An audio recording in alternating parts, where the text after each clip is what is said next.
या बरस गया। हमने भी यहाँ पर देवता के साथ में आनंद लिया।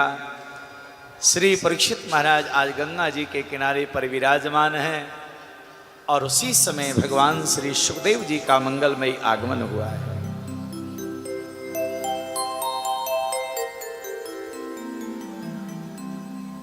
श्री सुखदेव जी जैसे पधारे सभी साधु संत महात्मा कहने लगे, राजन आज मुक्ति चल के स्वयं तुम्हारे दरवाजे पे आई है, चरण पकड़ लो। परीक्षित दौड़ के गए और भगवान सुखदेव जी के चरणों का आश्रय ले लिया है महाराज। और एक प्रश्न कर दिया, भैया राजा परीक्षित ने ऐसा प्रश्न कर दिया कि भगवान सुखदेव को 7 दिन रुकना पड़ा।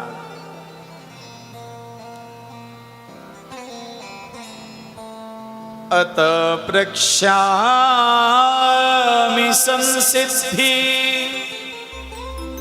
योगिनां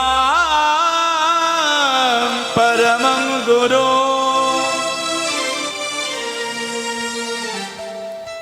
पुरुषस्य यत् कार्य म्रियमाण से सर्वथा। परीक्षित कहते हैं, गुरुदेव एक प्रश्न का उत्तर मुझे दीजिएगा, म्रियमाण व्यक्ति को क्या करना चाहिए? भैया म्रियमाण किसे कहते हैं? म्रियमाण कहते हैं जिसके मरने का समय निश्चित हो गया, उसे कहते हैं म्रियमाण। परीक्षित म्रियमाण है, परीक्षित के मरने का समय निश्चित है, 7 दिन में मृत्यु का समय निर्धारित हो गया है। आदरणीय प्यारे सज्जनों, केवल परीक्षित ही म्रियमाण नहीं है, हम आप सब म्रियमाण हैं। जिस दिन जीव का जन्म होता है उसी दिन मरने का समय भी निर्धारित हो जाता है, उसको म्रियमाण कहा जाता है।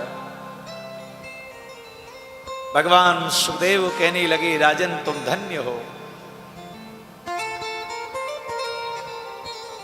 आज जो तुमने प्रश्न किया है, इस प्रश्न के माध्यम से समाज का, संसार का कल्याण होगा, क्योंकि ये प्रश्न तुमने आज अपने लिए नहीं किया, जनमानस के लिए किया है, संसार के लिए किया है। और भैया कथा सुनाना आरंभ कर दिया है। हे राजन तुम धन्य हो। अपने मानवीय जीवन में मिलने वाला समय समय का सदुपयोग ही जीव मात्र की सबसे बड़ी उपलब्धि होती है।